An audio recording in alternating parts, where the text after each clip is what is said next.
आओ हम सब मिलकर एक नई शुरुआत करें। आओ हम सब मिलकर एक नई शुरुआत करें।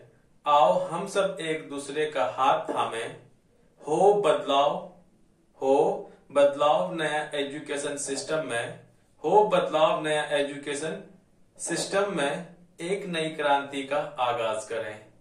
मैं नासिर हुसैन आप सबका एनएच एकेडमी में वेलकम करता हूं। इससे पहले जो मैंने कुछ लाइनें कही, ये मैंने इसलिए कहा क्योंकि आज से पहले मैंने कुछ एक न्यूज देखा था। बिहार का एक यूनिवर्सिटी है जहां पर 12,000 गर्ल्स पढ़ती है, लड़कियां पढ़ती हैं, जहां पे सिर्फ 19 प्रोफेसर्स हैं। और सिर्फ एक बिहार राज्य एक ऐसा नहीं जो कि ऐसा बदहाल है एजुकेशन सिस्टम में, बल्कि हिंदी प्रदेश जितने भी हमारे देश के बहुत सारे ऐसे राज्य हैं जो कि हिंदी प्रदेश हैं, उसमें ऐसी बहुत सारी समस्याएं हैं। सो आपसे मेरा एक रिक्वेस्ट है कि आप कहीं पर भी आप देख रहे हो, आप एक ऐसे इलाके से जहां पे ऐसी नई मुसीबतें हैं एजुकेशन सिस्टम में, तो आप कोशिश करें किसी बच्चे को पढ़ा सके। आप पढ़ाने से नॉलेज भी मिलती है। आप एक छोटा सा अपना एक कंट्रीब्यूशन जो कि आपके समाज के प्रति आपका जो बनता है वो समझ के करें। और या फिर आप एक ऐसी जगह से हैं जो कि बिल्कुल रूरल, एक ग्रामीण इलाका है, अगर जो सरकारी स्कूल है आप जाके टीचर से मिलिए, वहां पे आप टीचर्स को कहें या फिर अपने तरफ से एक इनोवेटिव आइडियाज दें कि बच्चे को कैसे अच्छे से बेहतर से पढ़ाया जा सकता है। ओके, ये हमारा जो वीडियो है ये मिडावल हिस्ट्री के क्रम में ये हमारा नेक्स्ट वीडियो है। इससे पहले मैंने प्रतिहार डायनेस्टी के बारे में बता चुका था। आज हम लोग पढ़ेंगे चौहान डायनेस्टी के बारे में। Okay, Chauhan dynasty.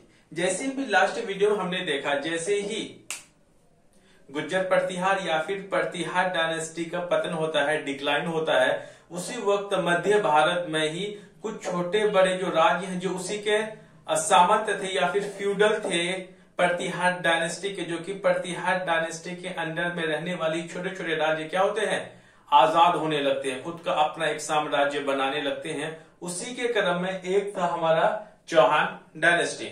Okay, Chauhan dynasty का अगर हम फाउंडर की बात करें, उसका नाम है वासुदेव चहमंस। क्या? वासुदेव चहमंस चौहान डायनेस्टी का फाउंडर है।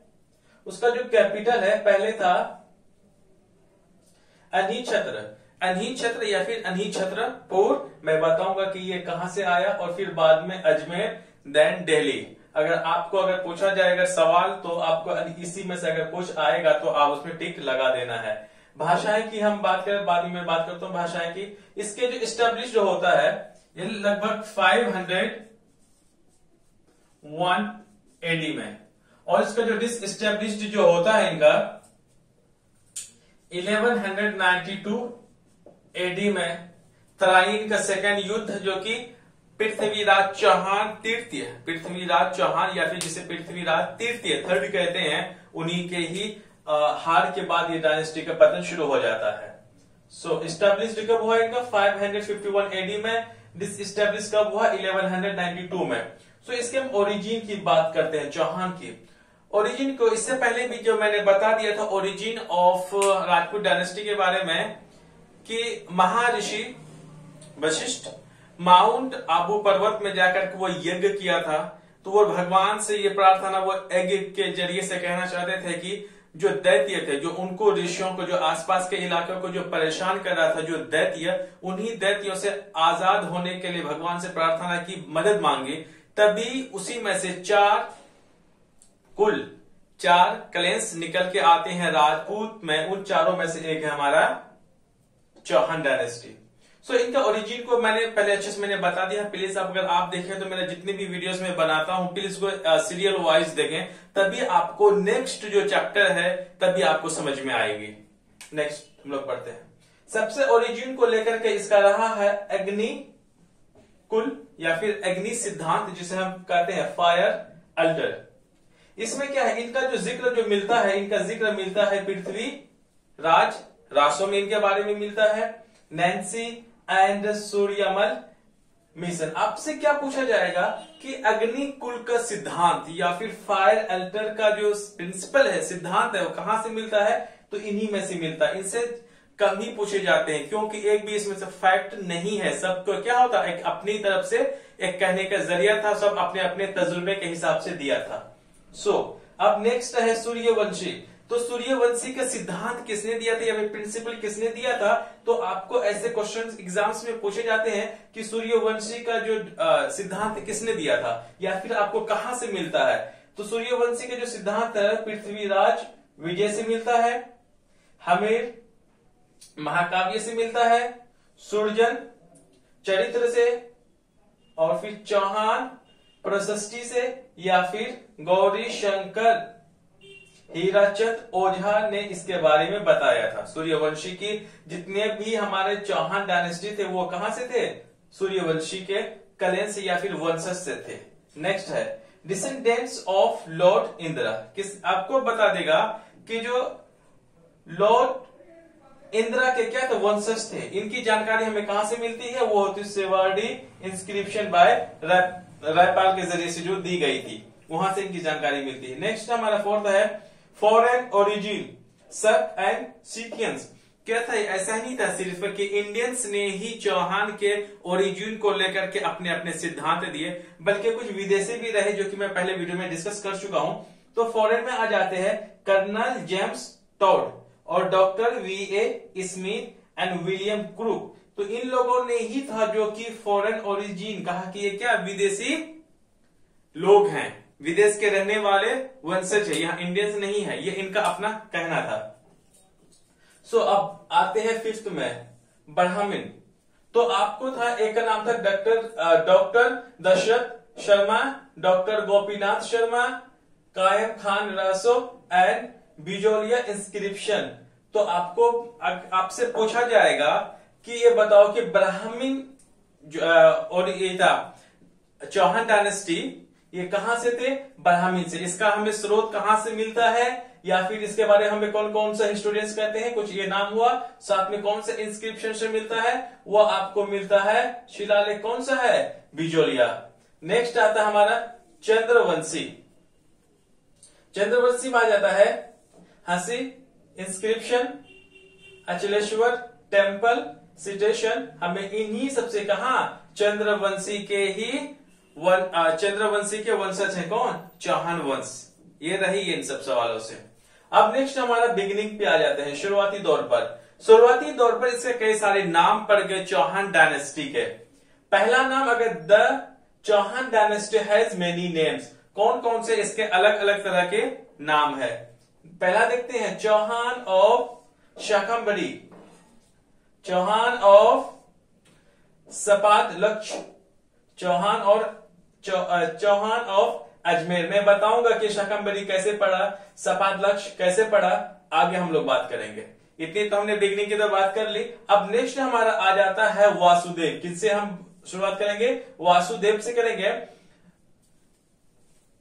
सांबर चौहान डायनेस्टी, या फिर कुल मिला के मैं चौहान डायनेस्टी की मैं बात करूं तो समझ लेना कि मैं सांबर चौहान डायनेस्टी की ही मैं बात कर रहा हूं। उसके कई सारे नाम है। अगर आपको चौहान ऑफ शाकंभरी ये भी बिल्कुल ठीक है, चौहान ऑफ सपाद लक्ष्य ये भी बिल्कुल ठीक है, चौहान ऑफ अजमेर ये भी बिल्कुल ठीक है। मैं बताऊंगा कि ये कैसे कैसे नाम पड़ा। ओके, हम लोग वासुदेव से रिलेटेड हम बातें करते हैं। सांबर एक जगह है, वहीं पे एक शाकंभरी देवी या फिर जिसे हम कहते हैं देवयानी तीर्थ, उन्हीं क्या था? मंदिर था। सांबर में एक जगह है शाकंभरी देवी की मंदिर है, या फिर दिव्या तीर्थ की टेम्पल रहने की ही वजह से कहा सांबर में, तो नाम क्या पड़ गया उसका? शाकंभरी डायनेस्टी। क्योंकि वो सांबर में एक जगह है, वहीं पे किसका है? शाकंभरी देवी की मंदिर है, इसलिए उसका नाम पड़ गया। नेक्स्ट सांबर, ये सांबर इडली डोसा नहीं, ये सांभर है, याद रखना, ठीक है? ये सांभर है, जगह का नाम है। Sambhar was the original place of Chauhan in Rajasthan and was known as Sapadalaksha, जिसे हम लोग क्या बोलते हैं? सपाद लक्ष्य। इससे मैंने पहले अगर आप देखें, इसकी हम क्षेत्र की बात करते हैं, इसके अंपायर की बात करते हैं, क्योंकि ये पंजाब से लेकर के दिल्ली तक था इनका। पंजाब से आप देख लें गुजरात, राजस्थान, दिल्ली, कुछ पार्ट ऑफ मध्य प्रदेश, उत्तर प्रदेश। तो फिर पंजाब जो आज इंडिया की नहीं बल्कि हम पंजाब जो है प्रेजेंट के टाइम में हम पाकिस्तान की बात करते हैं, जो कि अफगानिस्तान का क्षेत्र उसका बॉर्डर तक था पहले पंजाब। ये सारे किसके, चौहान डायनेस्टी के एक पीरियड था, जबकि पूरे पाकिस्तान को क्रॉस करते हुए अगर अफगानिस्तान का बॉर्डर से लेकर के दिल्ली, कुछ पार्ट उत्तर प्रदेश, कुछ पार्ट मध्य प्रदेश का सारा जो इलाका है, गुजरात, राजस्थान का, पंजाब का कुछ क्षेत्र, तो ये सब किसके अंडर में थे, ये सबके सब थे चौहान डायनेस्टी की अंडर में। सांभर का जो ओरिजिनल जो जगह था कहां था, राजस्थान में। अब आते हैं सपात लक्ष्य। सपात अगर मैंने बोला नॉन एज सपात लक्ष्य डायनेस्टी या फिर चौहान और सपात लक्ष्य क्या होता है, सपात लक्ष्य का मतलब होता है 1.25 lakh. It means group of 1.25 lakh villages. इसका नाम तब पड़ा सपात लक्ष्य जहां पे इसका किंगडम था, राजस्थान में ही जो अब इसका किंगडम था, जब इसका वासुदेव ने जब बनाया था तो उसका जहां पे जो किंगडम था उसमें लगभग 1.25 लाख, लगभग 1.25 लाख गांव थे उनके किंगडम के अंदर में, इसीलिए उसका नाम पड़ गया Sapadalaksha Chauhan. Next, the capital of early Chauhan king was Ahichhatrapur. जो मैंने बता दिया था अछितरपुर। इसकी जो जानकारी हमें मिलती है उसकी बोलती है हर्षनाथ या फिर हर्ष इंस्क्रिप्शन से इसकी जानकारी मिलती है कि चौहान का जो पहले का राजधानी हुआ करती थी वो कहां थी, अही छत्रपुर। नेक्स्ट, गोपीनाथ शर्मा के हिसाब से Vasudev Chauhan led the foundation of Chauhan dynasty in 551। ये कह रहा है गोपीनाथ शर्मा के हिसाब से ही ये पता चल रहा है कि जो चौहान डायनेस्टी के फाउंडर कौन थे, वासुदेव थे। ये कब इसने फाउंडेड रखा, कब इसने नींव रखी चौहान डायनेस्टी, कब, 551, लगभग 6ठी शताब्दी में। ओके, नेक्स्ट आगे बढ़ते हैं। इन्हीं से ही रिलेटेड है, वासुदेव से ही रिलेटेड है। According to the some scholar, जो कुछ विद्वान कहते हैं Sambhar was their capital. Sambhar कहां, उनकी पहले राजधानी हुआ करती थी।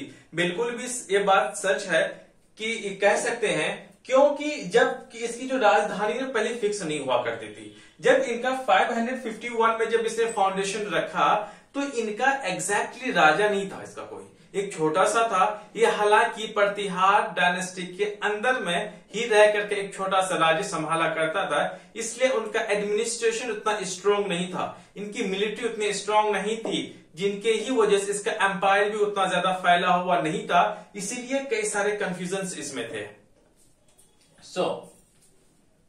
Sambar lake was built by Vasudev. जो कि सांभर लेक है किसने बनवाया, वासुदेव ने बनाया। इससे एमसीक्यूज में पूछा जाता है, पीटी में, पीसीएस में हो, एसएससी में है, एनटीपीसी, रेलवे, तो इनमें कई सारे सवाल आपसे पूछे जाते हैं। इवन की यूपीएससी में भी कई बारे सवाल का पूछा भी गया है। यूपीएससी का जो पीटी का पोर्शन है इससे भी कवर हो सकता है। ओके, वासुदेव चहमन से रिलेटेड क्या है, यूरोपियन में एक देश है हंगरी, आप पढ़े होंगे, तो उन्हीं में एक ट्राइबल, क्या है वहां पे, ट्राइबल है जिसका नाम चहमान है। लेकिन कहीं ना कहीं इस बात का यहां से पता चलता है ये जितने भी चौहान थे वो कहां के थे, हंगरी से कहीं पहले जमाने में आए होंगे, तो वहीं से था। खैर ये सब क्या है, डिस्कस करने वाली बात है, ये डिबेटिक टॉपिक है, कंफर्म नहीं है।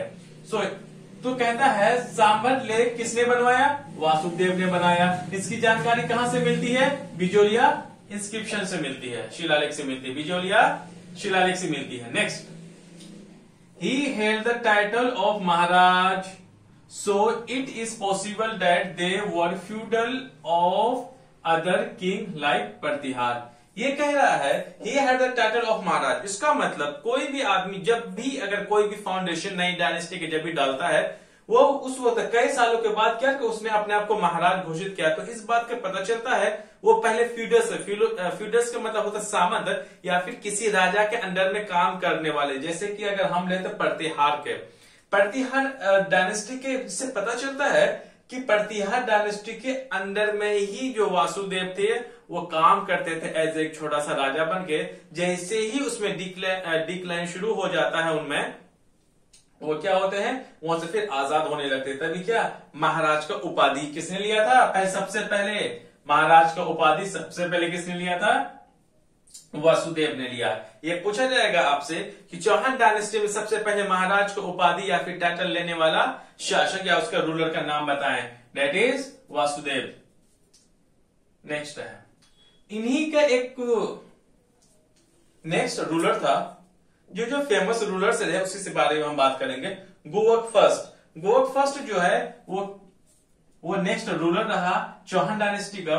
He was built the Harshnath temple. किसका इसने निर्माण कराया? तो आपसे पूछा जाएगा गुवक फर्स्ट ने चौहान डायनेस्टी में तो कौन सा गुवक ने कौन सा टेम्पल बनवाया था? वो कौन सा था? हर्षनाथ टेम्पल, जो कि सीकर में है। वो क्या, उसका लॉर्ड शिव, मतलब शिव शंकर जो भगवान है, शिव भगवान का ही क्या वहां पे मंदिर है, कहां? सीकर में। Guvaka was feudal of the Nagabhata first. ये क्या थे?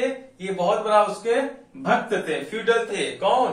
गुवक जो है वो भक्त थे कि नागभट्ट फर्स्ट, जो कि प्रतिहार डायनेस्टी की हम जो बात कर रहे हैं। ओके, नेक्स्ट है विग्रह राज सेकेंड।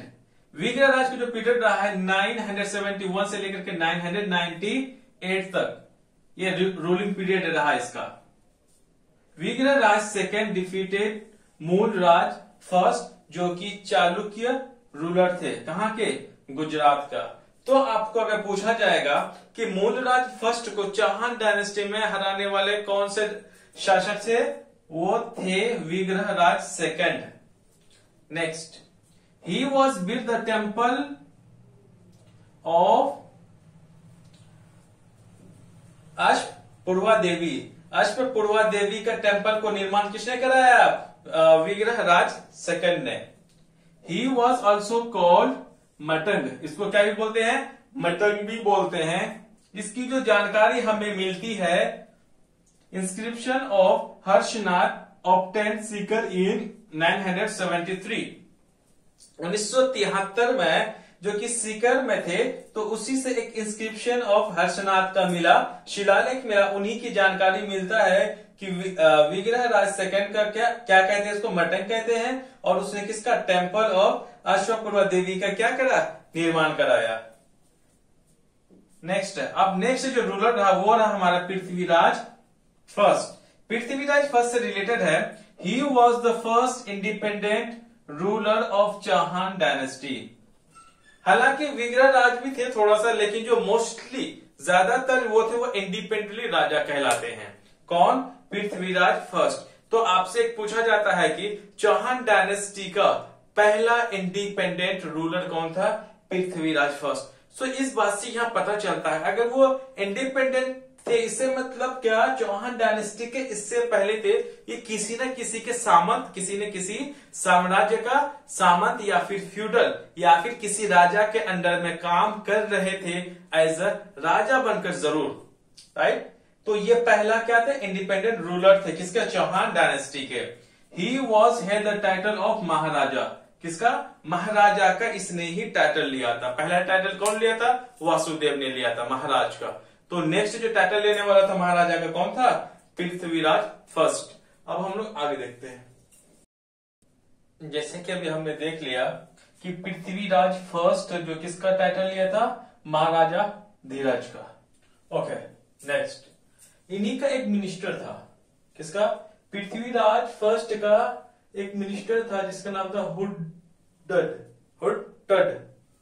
तो उसका एक मिनिस्टर था पृथ्वीराज फर्स्ट का। उसने क्या किया? जीरन मातास टेम्पल का कंस्ट्रक्शन किया। तो जीरन मातास का जो टेम्पल था किसने बनवाया था? हुड्डड ने बनवाया था। हुड्डड कौन था? पृथ्वीराज फर्स्ट का एक मिनिस्टर था। उसने किसका? जीरन मातास का टेम्पल को कंस्ट्रक्शन किया था। कहां पे? सीकर में। Okay, he is use to worship. ही जो यूज कर रहे किसका? पृथ्वीराज फर्स्ट ने वो किसका वर्शिप करते थे? वो करते थे शाकंभरी माता का। किसका? शाकंभरी माता का वो वर्शिप करते थे Prithviraj first. He was called Shakambhari Chauhan. यही वजह है कि पृथ्वीराज जो चौहान डायनेस्टी है उसी को हम लोग क्या बोलते हैं? शाकंभरी डायनेस्टी। आई बात समझ में? शाकंभरी डायनेस्टी हम लोग इसलिए कहते हैं क्योंकि पृथ्वीराज फर्स्ट किसका वर्शिप क्या करते थे? पूजा करते थे वो शाकंभरी माता का, क्लेंस गॉडेस। इसका मतलब कि जो वंशज थे, तो पृथ्वीराज फर्स्ट के टाइम में जो गॉडेस थे लेडी में, तो जेड माता, और जेंट्स में मतलब गॉड में थे, गॉडेस में जेड माता, और गॉड में कौन से थे? हर्षनाथ। तो उस वक्त का अगर पीरियड आपसे अगर पूछा जाए कि जेड माता कौन सा चौहान डायनेस्टी के वक्त में उसका वर्शिप किया जाता था, कि कौन सा होगा? वो पृथ्वीराज फर्स्ट। और गॉड के बारे में क्या जाएगा? तो हर्षनाथ फर्स्ट, जिसका वर्शिप किया जाता था at the time of Prithviraj first. Okay, अब नेक्स्ट हम लोग आते हैं अजय राज। किसका? अजय राज। अजय राज पृथ्वीराज फर्स्ट का बेटा था, सन ऑफ पृथ्वीराज। कौन? अजय राज। इसका जो पीरियड रहता है 1105 से लेकर के 1133 तक इसका राज्यकाल रहता है। उसने क्या था? एक सिल्वर क्वाइन चलाया था। सिल्वर क्वाइन में he was displayed Shri Ajay Raj on silver coin on his time. उसके वक्त में उसने एक चांदी का सिक्का चलाया और चांदी के सिक्के के पीछे क्या लिखवाया था? श्री अजय राज। कौन ऐसा, आपसे पूछा जाएगा कौन ऐसा चौहान डायनेस्टी में रूलर्स रहा है जिसने सिल्वर का क्वाइन चलाया और उसमें अपना नाम लिखवाया? उसका नाम क्या था? अजय राज। एक क्वेश्चन यहां से पीटी में बन जाता है। नेक्स्ट, उसी की वाइफ थी द क्वाइन ऑफ क्वीन सोमलेखा। सोमलेखा एक क्वीन थी चौहान डायनेस्टी में जिसने अपना ही नाम का क्या चलाया था? वो भी सिल्वर का क्वाइन चलाई थी। नेक्स्ट, तो लेडी का अगर नाम आ जाएगा कि कहेगा कि चौहान डायनेस्टी के कौन सा लेडी क्वीन थी जो कि अपने ही नाम से सिल्वर क्वाइन चलाया था? वो कौन थी? क्वीन ऑफ, मतलब queen Somlekha. He was built the Ajmer fort. क्या किया? अजय राज ने ही क्या बनाया? अजमेर फोर्ट बनाया, जिसे हम अजमेरू फोर्ट भी कहते हैं। कब? 1113 में, 1113 में। इसका एक कहानी जरा सुन लीजिए। अजय राज क्या करता? अपना राज्य उतना बढ़ा तो ये नहीं पाता है, लेकिन इसके टाइम पे क्या करता है? इसके लड़ाई करता है। क्या करता है? उसे कुछ छोटा से राज्य आगे बढ़ाता है। ये क्या करता? अजय राज जो था नरवर्धन कहा का था, परमार डायनेस्टी का रूलर था। वो उसको लड़ाई करके किसको? मालवा का जो बॉर्डर रहता है, मालवा तक ये पहुंच जाता है। कौन? अजय राज। मालवा तक के क्षेत्र में पहुंच जाता है, मालवा में जाके कब्जा भी कर लेता है। कौन? अजय राज कर लेता है। और ये क्या करता है? ये तुर्क मुसलमान थे उसको बहुत अच्छा डिफेंसिव करता है, बहुत उसका जीत भी हासिल करता है और बहुत देर तक उसको रोके भी रखता है। यही वजह है कि अपना राज्य को स्थापित करने के लिए उसने क्या किया? अजमेर शहर का एस्टेब्लिश किया। Ajmer city was established by him. तो अजय राज ने किसे बनाया? अजमेर शहर को बनाया। क्यों बनाया? ताकि कि अपना जो साम्राज्य था उसको सुरक्षित रखने के लिए तुर्क आक्रमण हो, जो दूसरे राजपूत डायनेस्टी हो, दूसरे अलग अलग, उनसे सेफ करने के लिए कहा? अजमेर में उसने अपना किला बनाया। और अजय राज, मैंने तो लिखा नहीं, लेकिन अजय राज ही था जो कि अपनी राजधानी कहां? अजमेर लाए थे। अब याद कर ले इसको। तो अजय राज कहां था? अजमेर शहर का एस्टेब्लिश किया 1113 में, 1113 में। और जो राजधानी अपना बदला, चौहान डायनेस्टी की जो राजधानी बनी कहां? अजमेर में। किसने बना? मैंने लिखा नहीं है। तो किसने? अजय राज ने बनाई। कब बनाए थे? 1113 में। सो अजमेर वॉज एस्टेब्लिश, मैंने बता दिया ये बात। Ajmeru fort is also known as the Gibraltar of east. Gibraltar एक फॉरेन में है, तो ये क्या है? जिब्राल्टर ऑफ ईस्ट इसलिए कहा जाता है, जब वो अजमेरू फोर्ट को जब बनाया था बहुत भी मजबूत हुआ करते थे, बहुत मजबूत और विशाल था। और इसने क्या किया, अजय राज ने जब वहां पे अजमेर शहर बनाया था, उसने मंदिरों से, महलों से बहुत ही अच्छा खूबसूरत इमारतें बनवा दिए थे। कहां पे? अजमेर में। ओके, इसके बाद जो नाम आ जाता है,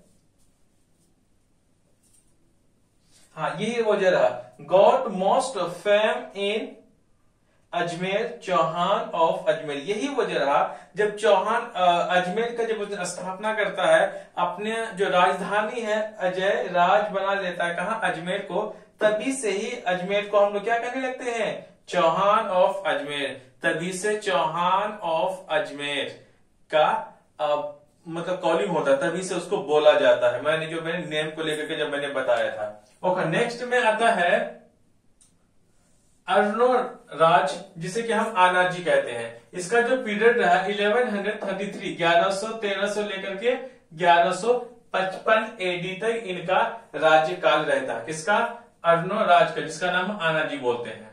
ये किसके थे? Son of Ajayraj. यही अजयराज का क्या थे? ये पुत्र थे। So Arnoraj he was defeated Malwa ruler. ये क्या करते हैं? मालवा का जो राजा रहता है उनको हरा कर क्या इसका नाम था? नरवर मान को कौन हराता है? अर्नोराज। और अर्नोराज किसको हराता है? नरवर मान को हराता है, नरवर मान को हराता है and married चालुकिया princess Kanchan Devi. किसको याद रखना है आपको? किसको? अर्नोराज ने किसे हराया? नरवर मन को हराया। और उसने क्या किया? चालुक्य, जो कि गुजरात का क्षेत्र में था, तो चालुक्य प्रिंसेस थी कौन? कंचन देवी। कंचन देवी जो पुत्री थी वो बेटी थी किसका? जय सिम्हा का। जय सिम्हा कौन थे? चालुक्य के रूलर थे, उन्हीं की ही बेटी से कौन शादी किया? अर्नोराज। हालांकि बाप बेटा ने किसे हराया? नरवर मान को हराया। बेटा ने किसे हराया था? यहाँ पे नरवर धन को हराया था। So he played an important role in defending the Turks. क्या किया? अर्नोराज के हुई वक्त में तो क्या किया इसने? तुर्क मुसलमानों को बहुत ज्यादा बुरी तरीके से क्या किया? हरा दिया था। जब इसकी लड़ाई हुई थी तो अर्नोराज बिल्ट आना सागर लेक। किसका? आना सागर लेक का किसने बनवाया था? अर्नोराज ने बनाया था। In the middle Ajmer city, लगभग अजमेर सिटी के बीच में ही बनाया था। कब बनाया था? 1137 एडी में बनाया था। To commemorate the victory over the Turks. वो इसलिए बनाया था कि जो उसने तुर्क मुसलमानों को जब बहुत बुरी तरीका से हरा दिया था, उन्हीं की ही विजय के शक्ल में, विजय या फिर अजीत की खुशी में ही इसे बनाया था। और इसके पीछे का दूसरा लॉजिक ये है कि आना सागर लेक का अर्नोराज क्यों बनाए थे? वो इसलिए बनाया गया था कि तुर्क मुसलमान को जब बहुत बुरी तरीका से मारा गया था, वहां पे खून की नदियां बह गई थी। खून बहुत ज्यादा हो गया था तुर्क मुसलमानों का, तो इनके भी थे लेकिन ज्यादातर तुर्क मुसलमानों का था। उन्हीं खून को, उन्हीं ब्लड को साफ करने के लिए किसका निर्माण किया गया था? आना सागर लेक का। आना सागर लेक कौन बनवाए थे? अर्नोराज बनवाए थे। कब बनाए थे? 1137 एडी में, 1137 एडी में बनाया गया था। ओके, एक था जैंक। जैंक जो पृथ्वी राज विजय में ये कहते हैं Ana Sagar lake was built to cleanse Ajmer with the blood of the Turks. ये मैंने भी बोला। तो जैंक है, जैंक के पृथ्वी राज विजय से इस बात का प्रमाण मिलता है कि आना सागर जो लेक है इसलिए बनाया गया था ताकि तुर्क मुसलमानों को जिसका ब्लीडिंग हुआ था, जो लड़ाई लड़ी गई थी, उसमें जितना ब्लड था, खून था, रक्त था, उनको साफ करने के लिए ही इसी लेक का निर्माण किया गया था, आना सागर लेक का। ओके, कुमार पाल कौन थे? Kumar Pal attack to Arnoraj. तो ये कुमार पाल कौन थे? चालुक्य के एक रूलर था। कौन था? चालुक्य का एक रूलर था जिसका नाम था कुमार पाल। उसने क्या किया? मारना चाहा, किसको? अर्णोराज को, लेकिन वो मार नहीं पाते हैं। तो इनका जो जिक्र होता है वो कहां से है? प्रबंध चिंतामणि। कौन लिखे थे इसको? मृदुतुंग। सो कुमारपाल किसको मारने की कोशिश करते हैं? अर्णोराज को। ये जो कुमारपाल कौन था? चालुक्य का रूलर था। क्योंकि आपने, मैं पहले भी बोला था, अभी मैं बोलता हूं, क्योंकि जितने भी राजपूत के रूलर्स थे वो आपस में उसके कई बार संघर्ष देखने को मिलता है 10वीं शताब्दी के पीरियड में। 10वीं में नहीं बल्कि शुरू से ही ये रहा कि जितने भी राजपूत डायनेस्टी थे वो आपस में कहीं ना कहीं लड़ते रहते थे, युद्ध उनके बराबर होते रहती थी। ये वजह था कि कुमारपाल ने किसे मारने की कोशिश करा? अर्णोराज को। ये कुमारपाल कौन था? चालुक्य रूलर का रूलर ही था। ओके, इसका प्रमाण कहां मिलता है? प्रबंध चिंतामणि। कौन लिखे थे उसको? मृदुतुंग। ओके, नेक्स्ट है वाराह टेम्पल। वाराह टेम्पल का जो निर्माण किसने किया था? Arnoraj was built. तो वाराह टेम्पल का निर्माण किसने कराया था? अर्णोराज ने ही करवाया था। तो इसके जो अर्णोराज के टाइम में कोर्ट पोएट थे, दरबारी कवि थे। कौन कौन थे? देवबोध, एक था धर्म घोष। नेक्स्ट इसी के बारे में है, he was assassinated by his son Jagdev. और यही कहा जाता है कि अजय राज का बेटा ने ही अजय राज का हत्या किया था। सो फर्स्ट पेट्रिसाइड, पहला पिता हत्या जो करने वाला वो कौन था? जगदेव था। तो आपसे एक पीटी का सवाल बनता है कि चौहान डायनेस्टी में सबसे पहला पेट्रिसाइड मतलब पिता हत्या कौन था? जगदेव था। तो जगदेव किसका हत्या किया था? अर्णोराज का। अर्णोराज कौन था? जगदेव का पिता थे। ओके, कुछ दिन के बाद जब इसका 1155 में जब उसे मार देता है तो कुछ देर के लिए सत्ता में आते जाते लोग रहते हैं, लेकिन उन्हीं का ही अजय राज का एक भाई रहता है जिसका नाम होता है विग्रहराज फोर्थ।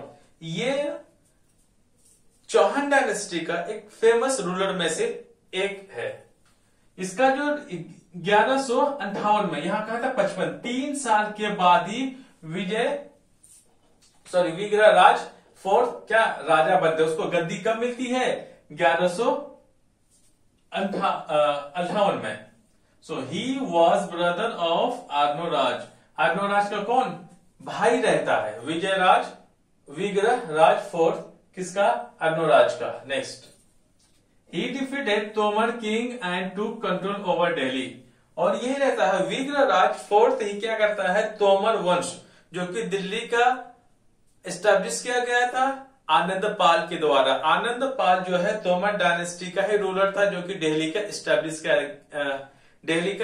किया गया था। कौन किया था? आनंदपाल। सो तोमर डायनेस्टी जो कि पूरे दिल्ली में जिनका राज्य था उनको हरा करके विजयग्रहराज क्या कहता है? दिल्ली को अपने कब्जे में ले लेता है या फिर चौहान डायनेस्टी के अंडर में दिल्ली को ले लेता है। किसके टाइम में? विग्रहराज फोर्थ के टाइम में। So he also defeated Khusro of Ghazni. यही रहता, ऐसा नहीं रहता है कि तुर्क मुसलमान 1192, अभी हम आगे पढ़ेंगे पृथ्वीराज थर्ड के जो जिस पीरियड में हम बात कर रहे हैं ना, एक तरफ था इंडिया में मिडिल के मध्य इंडिया का अगर हम हिस्ट्री अगर पढ़े तो नॉर्थ की बात अलग है, सेंट्रल और नॉर्थ की बात अलग है। साउथ इंडिया में अभी भी जिस वक्त हम बात कर रहे हैं ये नहीं कि सिर्फ हम मिडिल भारत में सिर्फ राजा और राजपूत रहते हैं, इसके ओपोजिशन में भी रहते हैं साउथ में, वो उसका हिस्ट्री अलग है, एक ही टाइम में चलते रहते हैं। एक तरफ साउथ का, एक तरफ इंडिया का, दूसरे मतलब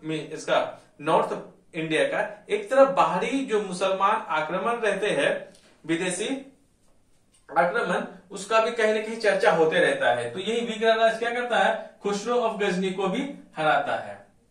ओके, जैक जो भट्ट है उसे टाइटल दिया था, क्या टाइटल दिया था? कवि बंधो।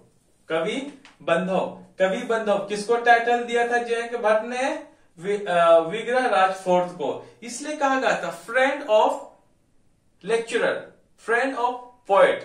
तो कवि पोएट, बंधु मतलब बंधु, दोस्त, फ्रेंड। तो किसका, कवि का दोस्त, किसको कहा गया था, विग्रहराज फोर्थ को। किसने कहा था, जैक भट्ट। ये सब पूछा जाता है पीटी का क्वेश्चन में। सो ही हिमसेल्फ रॉट हर कली। तो हरे कली कौन लिखा था, विग्रहराज फोर्थ ने लिखा था। कौन से, हरे कली। ये इसका क्या, ऑटोबायोग्राफी, वो खुद लिखा था इसमें। ओके। ही बिल्ड संस्कृत यूनिवर्सिटी, क्योंकि इसलिए मैंने पहले ही बोला कि चौहान डायनेस्टी में विग्रहराज फोर्थ अपने आप में क्या एक महत्वपूर्ण शासकों में से एक है। उसने क्या किया था, एक संस्कृत यूनिवर्सिटी बनाया था। कहां, अजमेर में। सो अजमेर में आपसे पूछा जा सकता है कि संस्कृत यूनिवर्सिटी अजमेर में कौन बनाया था, चौहान डायनेस्टी में से विग्रहराज। सो अब आएगा कि विग्रहराज फोर्थ ने किसका, संस्कृत यूनिवर्सिटी कहां बनाया था, अजमेर में बनाया था। अब इसी this was graced by Qutbuddin Aibak. तो इसी संस्कृत यूनिवर्सिटी को तोड़फोड़ करने वाला कौन था, कुतुबुद्दीन ऐबक, जो कि मोहम्मद गौरी का कौन था, ये दास था, स्लेव था, नौकर था। एक हिसाब से नौकर तो नहीं कहते, हालांकि स्लेव के फॉर्म में इसको लिया था, हालांकि एक कमांडर बन जाता है। इसी ने ही क्या किया, इसी संस्कृत यूनिवर्सिटी को तोड़फोड़ कर दिया। उसी जगह, उसी संस्कृत यूनिवर्सिटी को तोड़ करके उसने क्या बनाया था, 2.5 दिन का झोपड़ा, एक मस्जिद है। क्या एक मस्जिद है, कहां पे, 2.5 दिन का झोपड़ा। 2.5 दिन का झोपड़ा किस चीज को तोड़ के बनाया गया था, संस्कृत यूनिवर्सिटी को। एक बार समझ में। दूसरी बात, 2.5 दिन का झोपड़ा संस्कृत यूनिवर्सिटी को तोड़ के किसने बनाया था, कुतुबुद्दीन ऐबक ने बनाया था। सेकंड, थर्ड क्वेश्चन जो बनता है कि संस्कृत यूनिवर्सिटी अजमेर में किसने बनाया था, विग्रहराज फोर्थ ने बनाया था। Okay. His reign was called golden era of Chauhan dynasty. तो यही था, विग्रहराज फोर्थ के टाइम में ही गोल्डन एरा कहा जाता है। किसको, चौहान डायनेस्टी को। किसके टाइम को, विग्रहराज फोर्थ के टाइम में।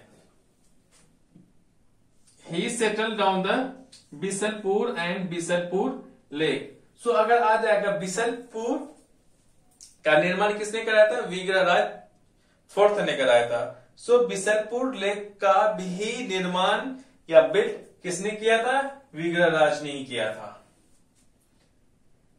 इसके बारे में लास्ट चीज है, स्टॉप्ड एनिमल सैक्रिफाइस। तो एनिमल सैक्रिफाइस का मतलब होता है जानवरों का बलि देना। भैंस का बच्चा जो पाड़वा होता है ना, तो उन्हीं को ही क्या किया था, सैक्रिफाइस मतलब उसको बलि दी जाती थी। तो इसी के टाइम में ही उसको रुकवा दिया। बलि, जो जानवरों का बलि होता था, इसी के ही किंगडम में रोक दिया गया था। इन्हीं के ही टाइम में his kingdom after being asked by the धर्म घोष सूरी। धर्म घोष सूरी क्या थे, ये जैन धर्म से थे। इसीलिए इन्हीं के ही कहने पर ही विग्रहराज ने क्या किया, अपने पूरे साम्राज्य में एनिमल सेक्रीफाइस को स्टॉप कर दिया गया। अब हमारा जो मोस्ट इंपॉर्टेंट लास्ट बचा है, वो बचा हमारा पृथ्वीराज थर्ड। उसके बाद हम लोग समाप्त करें। जैसे कि हमने देख लिया विग्रहराज फोर्थ के बारे में। हालांकि विग्रहराज फोर्थ के बाद जो एक मुख्य, एक फेमस रूलर बनता है चौहान डायनेस्टी का, वो हमारा कौन, पृथ्वीराज तृतीय, पृथ्वीराज थर्ड। पृथ्वीराज थर्ड का जो रहता है 1177 से लेकर 1192 तक। Okay. He was the last violent ruler of Chauhan dynasty. एक इसका एक महान शासक के रूप में जो रहता है चौहान डायनेस्टी का, यही पृथ्वीराज जी ही रहते हैं। Okay. He become ruler at the age of 11। वो सिर्फ 11 साल के उम्र में ही वो राजा बन जाता है। कहां का, चौहान डायनेस्टी का। And he ruled initially with her mother Karpura Devi support who was princess of Tomar dynasty. ये क्या होता है, जब ये राजा बनता है, वो सिर्फ 11 साल का रहता है, इसकी माँ की मदद से ही ये क्या कहता है, रूल कर पाता है। हालांकि इसकी माँ थी कौन, कर्पूरा देवी। ये दिल्ली डायनेस्टी का या फिर तोमर डायनेस्टी का प्रिंसेस थी, क्योंकि पृथ्वीराज तृतीय या पृथ्वीराज थर्ड या फिर उसका नाम और एक है पृथ्वीराज चौहान।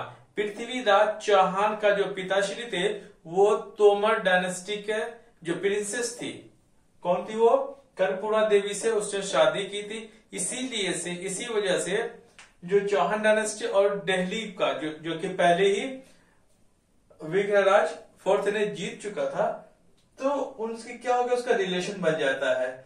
तो अब जितनी बात अगर आ जाती है तो पृथ्वीराज का दिल्ली में भी उसका एक रब बन जाता है। दिल्ली भी इसी के अंडर में ही रहता है, खासतौर से पूरा सपोर्ट रहता है पृथ्वीराज का, मैंने पहले मैं बता भी चुका हूं।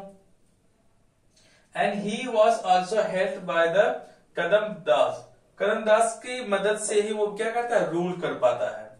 क्या होता है कि जैसे ये छोटा रहता है, 11 साल का था, आसपास के जो भी राजा रहता है वो चाहता है कि इस पे क्या करे, अटैक करें, इनको मार करके इनका जो पूरा सत्ता है वो हम क्या कर ले, हड़प ले। अलग अलग जो राजा थे वो सोचते थे। उन्हीं के कदम में हिज मेजर मिलिट्री कॉन्क्वेस्ट, उनके मिलिट्री कॉन्क्वेस्ट क्या कह रहा है? पहला था ये सप्रेशन ऑफ नागार्जुन एंड भंडानक। वो चाहते थे पहले किसको, नागार्जुन और भंडानक को सप्रेस करे, दबा सके। नागार्जुन कौन थे? इसके चचेरे भाई थे। हालांकि पृथ्वीराज चौहान को नहीं बनना था राजा, उससे पहले यह था एक अपार गंगे इनका चाचा था। तो इनका चाचा को बता देता हूं मैं। He first killed his rebellion uncle अपार गंगे। सबसे पहले क्या किया, पृथ्वीराज चौहान जो कि 11 ही साल की उम्र में जैसे ही चौहान डायनेस्टी का रूलर बनता है, वो सबसे पहले क्या करता है, अपना जो चाचा था उसका रिबेलियन चाचा अपार गंगे को मरवा देता है। And then suppressed Nagarjun. Nagarjun उसका चचेरा भाई रहता है जो कि अपार गंगे का बेटा रहता है। तो उसे एंड नियर गुड़गांव जो कि आज हरियाणा में है, तो उन्हीं के नजदीक में आकर के क्या करता है, नागार्जुन को हरा देता है। नेक्स्ट,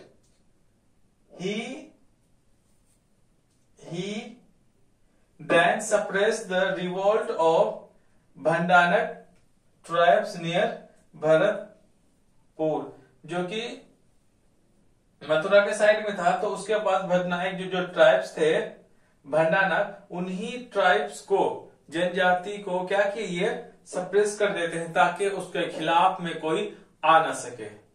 नेक्स्ट है उसका विक्ट्री अगेंस्ट चंदेल किंग। जो चंदेल का जो राजा था उनके खिलाफ इसका क्या क्या जीत विजय रही। Prithviraj third defeated Chandel king Paramardi, जिसे हम परमार डायनेस्टी भी कहते हैं, पड़माड़ी या फिर परमार डायनेस्टी का जो रूलर था उसको हरा देता है इन बैटल ऑफ तुमुल। तुमुल का बैटल में ही, तुमुल का युद्ध का मैदान में क्या करता है, परमाड़ी किंग को यह हरा देता है। और परमाड़ीज को जो था ब्रेव कमांडर्स अल्हा और उदल क्या हो जाता है, इसी युद्ध में मारा जाता है। तो बाद में फिर संधि होता है। क्या होता है, जैसे ही पृथ्वीराज क्या करता है, परमाड़ी किंग को हरा देता, हालांकि वो उसको मारता नहीं, एक संधि के जरिए से वहां से उसको छोड़ देता है, लेकिन उस लड़ाई में उसके दो अल्हा और उदल मर जाता है। किसका, परमारी किंग का, जो परमार वंश जिसे बोलते हैं उसे मार देता है। तब पूछा जाता है कि उदल और अल्हा किसके कमांडर थे, वो थे किसका, परमारी किंग के। किसके खिलाफ लड़ा था, पृथ्वीराज तीर्थ के खिलाफ लड़ा था। कौन सा बैटल था, तुमुल का बैटल में।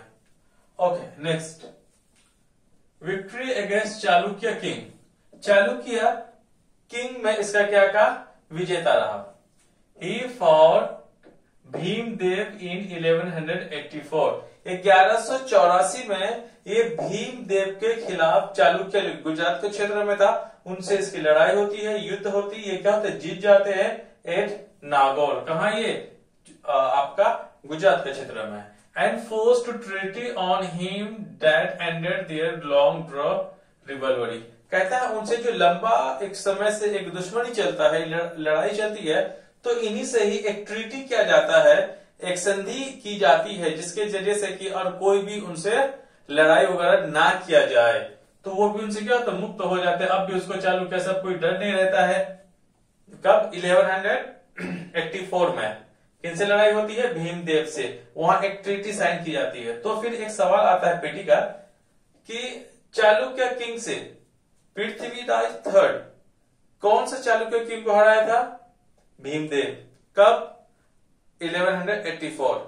फिर वहां पे क्या हो गया था? ट्रीटी। क्यों किया गया था ट्रीटी? इसलिए किया गया था ताकि ended their for the long drive rivalry, ताकि कि अब क्या हो जाएगा, पूरी परेशानी और जो तो उसकी परेशानी जो लंबा समय तक जो लड़ाई चलती थी वो सब खत्म किया जाए इस ट्रीटी के जरिए से। नेक्स्ट है रिलेशन विद कन्नौज। कन्नौज के इसके साथ क्या रिलेशन था? देखिए कन्नौज का जो रहा था, कन्नौज का सॉरी नींद आ रही क्योंकि जिस वक्त मैं वीडियो बना रहा हूं ये लगभग रात का 3:30 या 3 बज रहा होगा, इससे थोड़ी सी नींद आ रही है।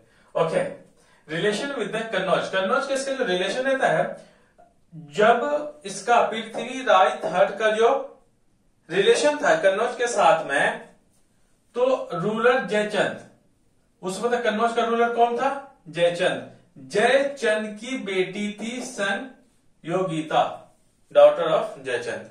तो क्या करता है पृथ्वीराज, इसका संयोगिता पृथ्वीराज थर्ड से वो प्रेम करती है, उनसे मोहब्बत करती है, प्यार करती है। तो इस बात का जब पता चल जाता है जयचंद को, जयचंद क्या कहते हैं, एक स्वयंवर करता है। स्वयंवर मतलब क्या होता है कि आप जब मूवीज में देखे होंगे, जब भी कोई प्रिंसेस होती है, राजकुमारी होती है, तो उसके सामने एक बड़ा सा दरबार लगाया जाता है जहां पे अलग अलग राज्य के राजकुमार आते हैं और लड़की से पूछा जाता है कि तुम्हें कौन सा लड़का पसंद है या फिर कौन सा राजकुमार पसंद है।